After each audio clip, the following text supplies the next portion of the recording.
Leave meeting. Hello, everybody. Today we are starting all over again because we keep doing this, starting and stopping, starting and stopping. The OGRE Network podcast. My name is Ed, and we're with Aaron, the mighty Dalzell. You know what? I like it. I like how that goes in there. I'm gonna change my business cards now. You're gonna change it to Aaron, the mighty Dalzell? Yeah, full quotes too. Full quotes. Straight There out you of go. like the Mighty Ducks. Like, I was born and raised in Southern California. I'm like, just start working the flying V. There you go. There you go. I like it.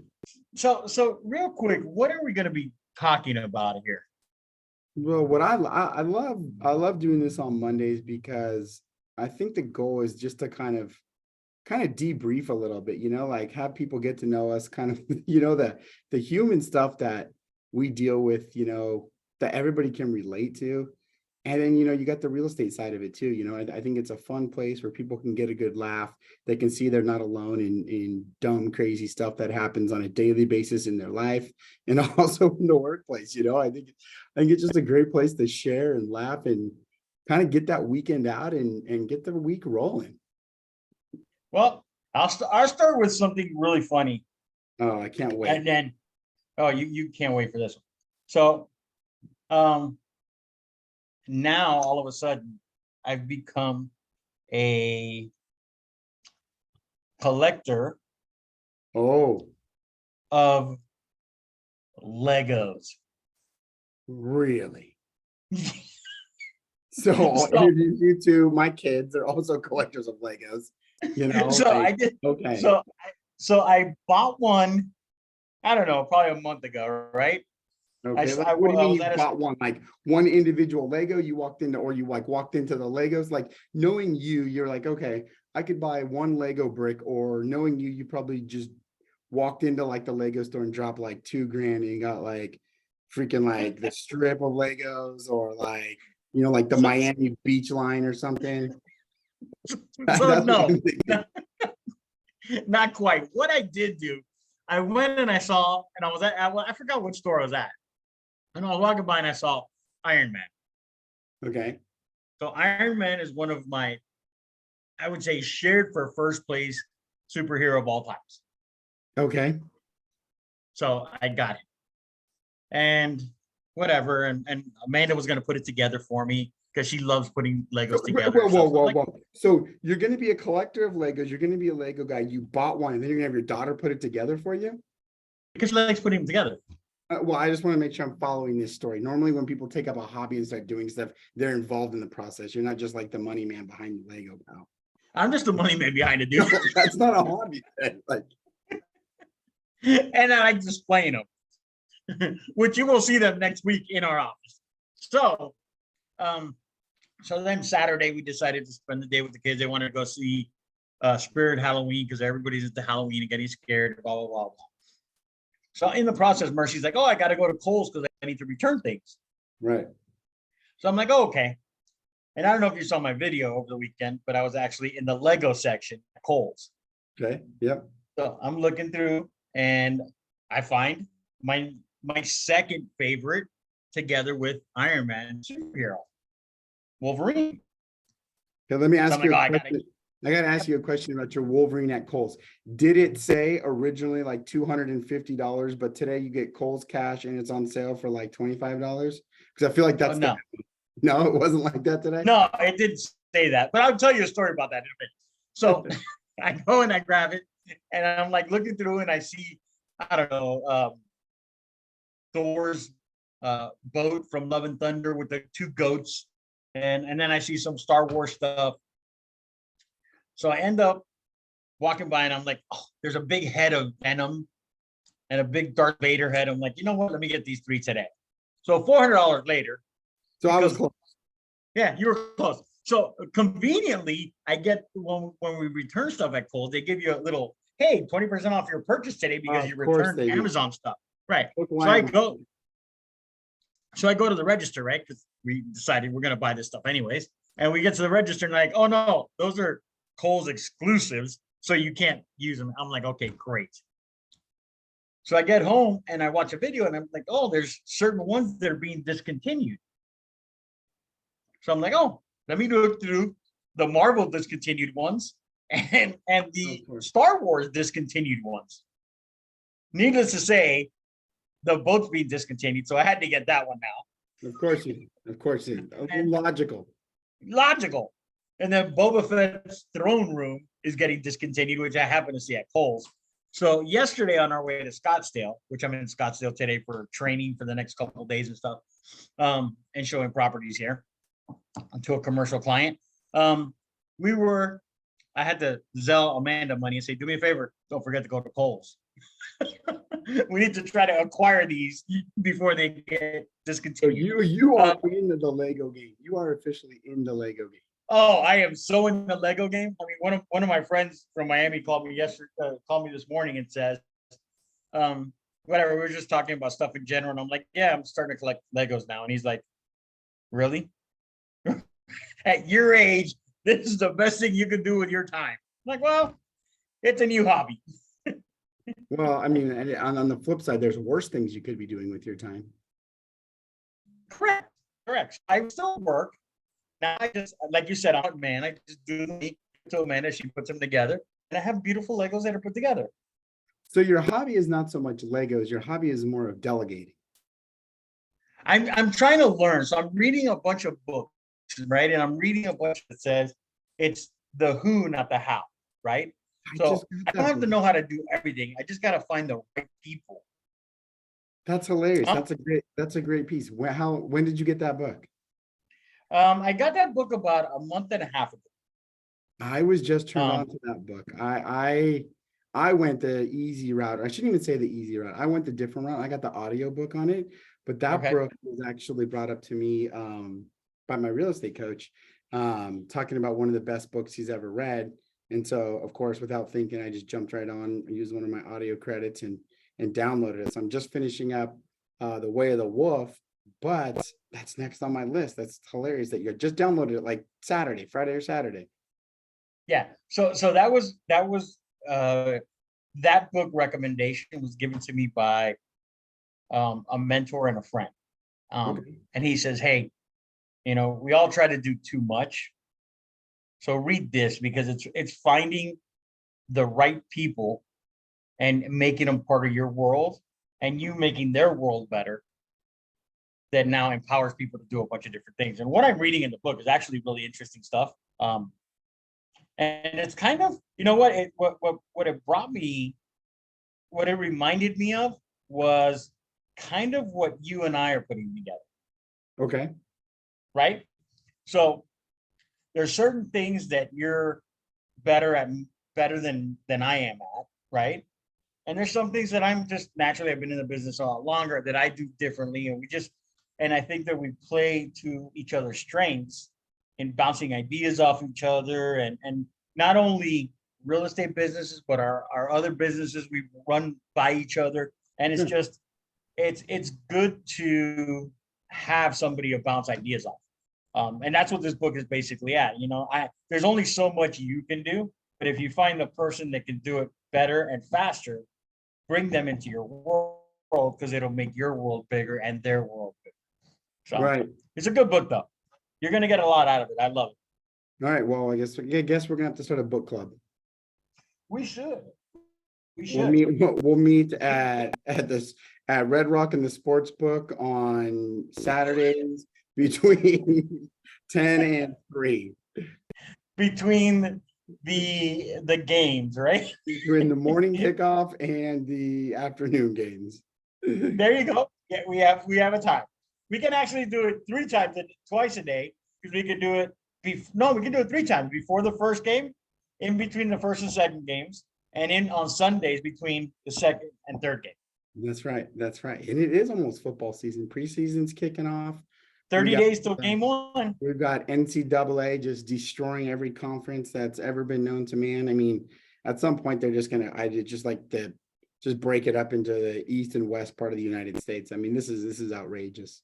Well, again, it's the trend that we're seeing, not only in sports, but in business and in everything right now. You're seeing people say, okay, I can't do this, how do I do more and still be effective and still provide great value, Yeah. right? So they're finding ways to get groups together and say, hey, what if we do this together? It's better than us doing it on our own. Right. It opens up Right. opportunities for everybody involved. Right. Well, it's funny because I was actually in the book that I'm currently reading. Man, we sound like we're like super smart with like books that we're reading. I think we just won't tell everybody how long it takes us to read the book, or in my case, listen to the book. Yeah, the thing says 5 hours, but I swear I've been listening to it for like 72 hours by the time I have to hit rewind every 3 seconds and figure it out. But one of the things that the author got kind of going on is that the three powers of sales, and whether it's real estate or whatever, or just how you do business is certainty, being certain that somebody needs the product or can benefit or have value, like you just mentioned, from the product. Number two being the trust, like how much do you trust that person, building that relationship, like you and I have talked about for a long time. Like that's what, especially in our business, that's what it's built on, and it kind of goes into that who, not how kind of thing. You've been building relationships for God knows how long in the real estate business, and I have them in my other business that I'm bringing them over. But that's kind of that second factor. And then that third kind of that leg to that tripod being being a credible source, right? And being an expert in your industry. And so for us, obviously, with you having your group and me having my group, and now kind of coming together to make this OGRE network, it's kind of bringing a lot of the expertise that transcends commercial real estate, residential real estate, and just goes into life, like just being able to have an expert in your stuff, but tying it all together. And it's really funny, man. I had in my other business, I had a plumbing issue this weekend, right? And it involved a toilet and wasn't working properly. So, again, going through trying to find I checked the first box, right? With 100% certainty I needed a plumber, right? So then I go to try to find somebody that I trust. I can't get a hold of my handyman. They're not there on the weekend. And, I start going through Yelp and Google and trying to, okay, I'll put my trust in the consumers that have trusted these companies. And so finally, I get a hold of a company that comes out. They come out on Sunday and I meet them over there, and they go through their rigmarole. This is okay, it's fixed, right? And we flushed it a couple times, all good, right? So now I'm like, okay, the value was there, the certainty was there, we got it, I trusted you, based on what people are saying, everything seems good. Now you get into that last box of being able to check like that expertise that category, right? And so later that night, the toilet stops working again. So we're like, listen, we flushed it like 3 times and now it's not working. So we call them, they get out there today. And this is where expertise and knowing your field, I think, can really just put the power and tie all three things together and make people want to continue to work with you.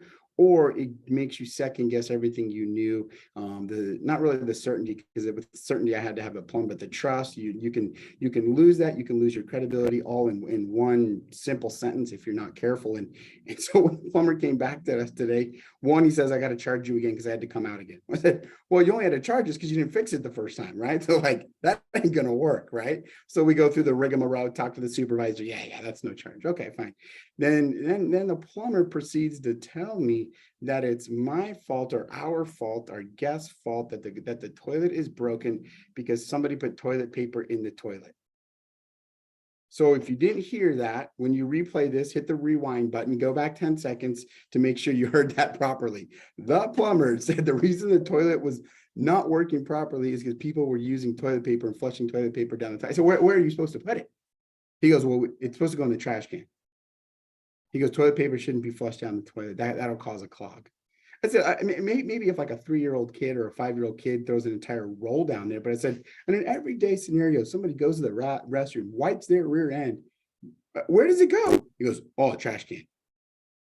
I said, you've got to be out of your mind. And so like that quickly, then I get on the phone with the company. I'm like, this is what you guys tell me, because I've never heard of anything like that. So, when you talk about all these things, like in that moment, I realized I would never refer that business again. They lost the credibility. They lost my trust in them, and if anybody asks, and I'm not saying I'm just one person, right? I mean, and maybe I just got the bad plumber, but I'm not trying them again. They've lost that trust, the relationship is gone, the expertise, the credibility is gone. And so, when you start to look at these things, like it becomes crazy how fast somebody can destroy their company's reputation by not thinking things through, and not putting value in the certainty of, that's like you get on the real estate calls trying to get somebody to sell their house that doesn't want to sell their house. Well, you don't have the certainty. You're not going to build any trust or value because they don't want to sell it, and they're going to devalue you, your company, and what you stand for because you're trying to get them to do something they don't want to do. And so I find it interesting that it could be real estate, it could be plumbing, it could be whatnot, but it's easy to just drive business away if you don't get to those basics and the who, not how you do it, and trying to reinvent the wheel all the time. Like, just get to the basics, man. Be certain that they need your product, make them trust you, build that relationship, and give yourself credibility in your business credibility. And it goes such a long way, and you got to live and die by it, man. Well, I think that it all boils down to my favorite question on phone calls. Oh, I know where Right? you're going with this. I know where you're going with this. Yeah, like, yeah, you register on my site. Yeah, you've looked at stuff. Yes, I have your information, but how can I help you? Right. Like, if you're just looking because you're just looking, then you're just looking, and no need for me to push you into doing something. If you need advice, then okay, what do you need advice with? And if I don't have the answers, I'll find them for you. But Right. it boils down to how can I help, right? Because at the end of the day, we're no matter what business you're in, right? Whether it's real estate or plumbing or electrical or whatever you do, uh, your question should always be, how can I help you? Because at the end of the day, if you can't help me, there's no need for me to, I checked into the hotel yesterday, and we drove for 5 hours. We get to the hotel, we're a little tired, whatever, from driving and stuff like that. And while they're checking in, I go and I grab a couple bottles of water and I put them on the counter, and I pull out my wallet to pay for the water because I was doing the guy at the front desk was like, I got you. That goes a huge way. Right. Like, it's only $2, but it goes a huge way to make you feel welcome, make you feel like, okay, this guy's taking care of us. We saw him in the hallway. We came in, put our stuff away and whatever, and then we're like decided, hey, we're gonna go have dinner. And he had given us recommendation for a restaurant, Barrio Queen here in Scottsdale. It's actually a pretty good restaurant. And we see him in the hallway, and he's like, hey, I'm just here to pick something up, but I just want to make sure, is everything good with the room? Is everything okay? Everything good with you guys? I'm like, yeah, everything's great. He's like, okay, perfect. I just wanted to make sure, since I saw you, to make sure that everything was good. We'll see you. I'll be here till 11 o'clock at night. And it's those little things of service that you're like, well, you know what? That's why I come to these hotels.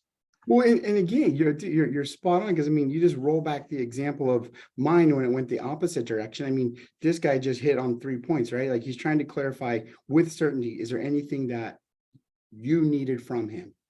And so that's his first kind of qualifying question, is he's looking at it from a customer service point of view, which that's the business he's in. So he's trying to qualify you right away. Okay, with certainty, do I know that the O'Rossi's need anything? If they don't, great, then I'm good. If they do, I'm going to make it happen. So with that certainty, he can go on to the second qualifying aspect, and building that trust and building that relationship with you. And so since you didn't need anything, he started building that trust and that relationship with you guys.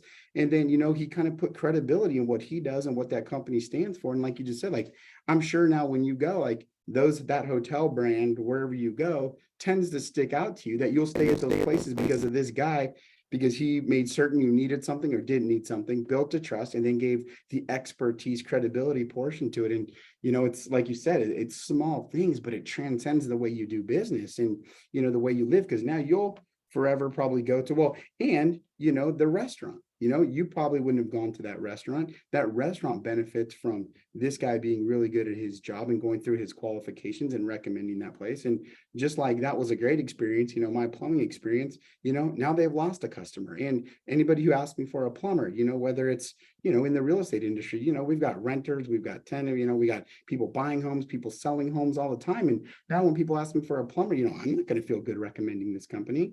So, it's like, you take care of those things, business grows or it gets hit hard.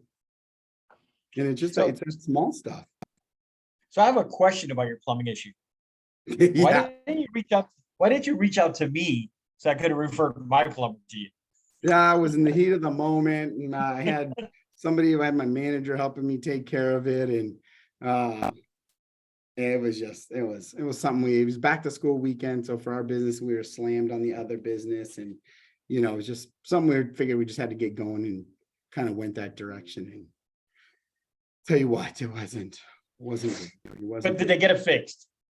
Supposedly it's fixed now, but it goes into that other part, of conversation, and I heard something over the weekend that was pretty good, is that 80% of the message you deliver has nothing to do with the words that you say, right? Like if you think about I it. 100% agree with that. So yeah, and so you go through is okay, so what does that mean? People are like what, like that's the dumbest thing I've ever heard. Well, think about it. It's like, how many ways can I talk about something and using tonality? It's like if you're talking about this restaurant, are you sure about that restaurant? Like your body language, their tone is like, tells you like, okay, maybe that's not, like, oh man, you're sure about this restaurant? That's awesome. Like it's just that tonality that, that non-verbals, are such a big difference. And, it's wild to see how people can be so different and not pay attention to those things and how they come off. And, this plumber, when he came back today, I mean, terrible body language, terrible tonality. If he would have came off and said the same things he said, like, maybe with a bit different tonality, with a different body language, I went straight into defense mode, like, oh, you want to go? Let's throw. Okay. Let's get You everybody. want to dance? Let's dance. Oh, the governor on the phone. I have the Better Business Bureau. Like, you want to go? Like, let's go. Like, I'll call somebody else. But it's like, if you would have just came out with the right tonality, right? It wasn't so much about what you said. It was, in this case, I mean, a little bit about what he said, but the way that he said it too, was just like, you've lost all your credibility. Like your expertise is gone. It just disasters. Well, But yeah, I think we're good. the tonality thing though, it's really funny because Mercy and I laugh about this all the time. So Mercy is by nature a little more conversational, aggressive than I am. So that's talking about using your tonality, and this one may even be the words. It's a very good use of that. So we laugh because we met 23 years ago working together, right? And we used to laugh because she would walk by the office in the morning, right? There's probably, I don't know, 600 people in this department or whatever. And she would walk by and she would be like, good morning. And everybody would be like, oh my God, what a bee. This lady. And I could walk by and be like, hey, F you and F you and F you. And they'd be like, oh, this guy's great. He's hilarious. So we would always laugh about how people think everything I say is like off the chart great. And she opens her mouth. She's getting attacked for it. Right? Until you get to know her, then you realize that she's a good person. But it's the tonality, it's how you carry yourself. And I tell her all the time, like it's not what you say. 90% of the time, it's how you say it. It's how you come across saying, hey, you know what, this isn't a big deal, or this is a big deal, or whatever you have to say to make people feel comfortable. Because at the end of the day, no matter what business, forget about business, just how you interact with people. You always want people to always remember you as a source, right? As, hey, if they need something, they're gonna call me. And sometimes we can take care of it, sometimes we can't. But you always want to be the source, and Right. That's, I think, the most important thing is we have to. In our business, we want to be the source. We want to be that if you need something in real estate, whether it's finding a rental or finding something, or even if you're an agent, right, that is struggling on how to get into production. We want to be the person you talk to and you say, hey, how do I do this? And Right. we provide value that way. Well, And I think that's what we want to do all the time. and I think it's, it goes back to even the old school of script practice, right? How important are scripts? Like, it's super important, right? We all know that. But the tonality of the script, I mean, you have agents that will come in and spend hours on the phone and wonder why they never have a deal, but they'll read the script like, hello, Mr. Seller, like I'm so-and-so, and you need to sell your house. And have you thought about selling your house? I can sell your house. Like, it's that tonality of that monotone of that script of that robot, and like they don't know their script well enough, so they have to read it. and they said the script doesn't work. Well, no, it's the delivery of the script that doesn't work. It's the qualifying of the script that doesn't work. And, like, I've seen you on the phone, and, when I get on the phones, it's, it's kind of that mirror and match as well, too. It's like when you get on the phone, like sometimes I'll be like, you're another sales agent. I'm like, yep, sure am. Like, what do you do? It's like, and you start laughing, and they're like, it throws them off their game because they want to be defensive. They want to have the conversation with like, F you, I don't need you, hang up on you. But when you start laughing, they forget like who you are, why you called. And, instead of it being so much like you talk about how we can help others and, that certainty of who we trying to help, it's like when we stop making phone calls trying to help ourselves and we start making phone calls and prospecting and qualifying people on how we can help them, I mean, the game changes. Right. It's like, like if I call you and I say, hey, listen, Mr. Ed, I want to sell you this new truck. Right. And I sit here and tell you why you need this truck and how it's going to make your life better. That's all fine and dandy, but you don't drive trucks. Right. So so how much time am I wasting? How frustrated are you getting? You're like, listen, I'm not a truck guy. I don't drive trucks, at least right now. Like from when I've known you, over the last few years, I've never seen you drive a truck. Right. So that tonality and that, like coming over, like you get defensive and, put you in a defense, like this guy's talking to me and selling me something I don't even need. Whereas you get agents that like, if you would have came in and qualified, found out for certain what you were actually looking for. And if I would have came to you and started talking about cars in general or how you're doing, and then find a car that fits you instead of taking a car and making it fit you, you might be more likely to buy a car or a house from me. If I try to sell you get you to move and you're not ready to move, like, how good's that conversation going to go? And that's when agents, I feel like, are always getting frustrated. Like, the cold calling and warm calling is terrible. Well, that's because you're not doing it right. You're making calls to help you, not to help people. So I think it goes back to everything you said there. And I think that's got to be the mindset that people have is, you and I both belong to a networking group, and, our mantra there is givers gain.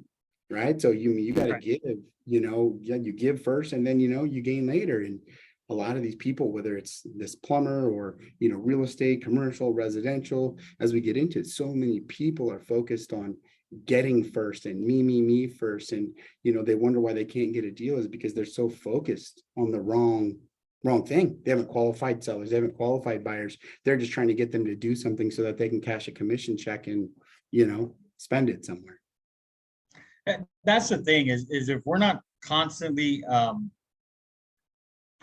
pushing to do better for agents and not trying to do better for clients, right? So we're always looking at, I sent an email today to a client that we have a listing on and just gave him a quick update. Hey, these are the things that I think are important on your update. I know that it's a sensitive topic that we're dealing with the people that are renting from you. But at the end of the day, I need you to know this is where we are. Right.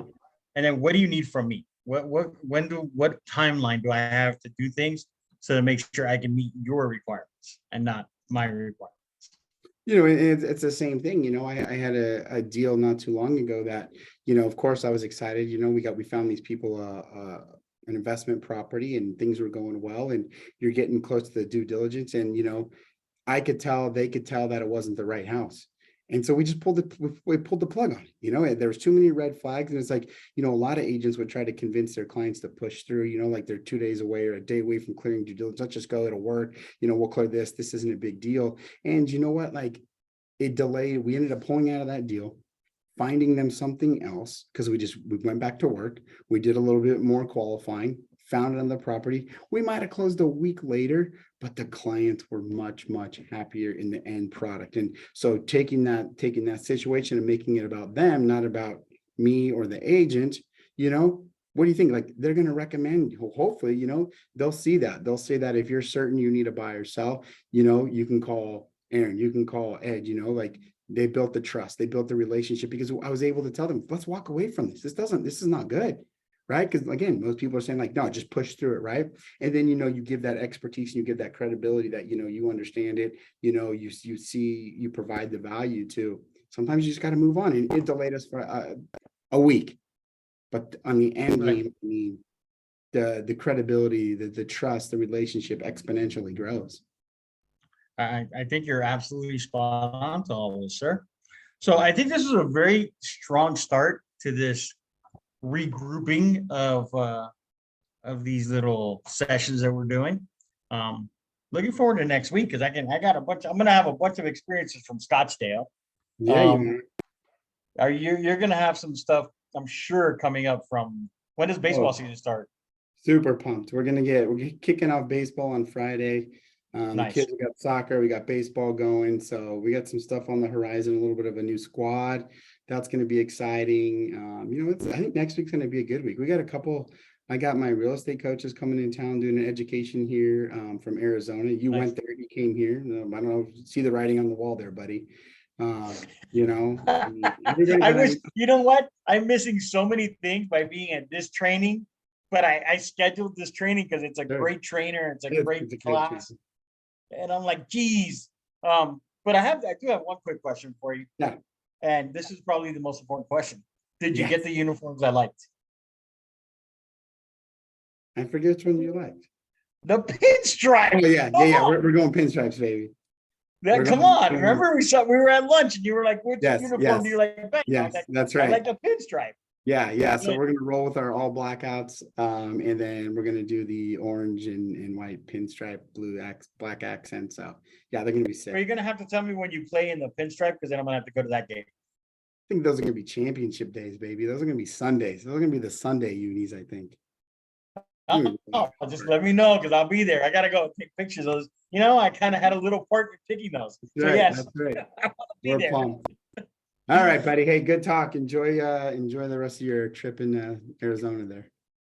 All right, brother. Thank you very much. And we'll talk next week. Well, we'll talk next week when I get back in town.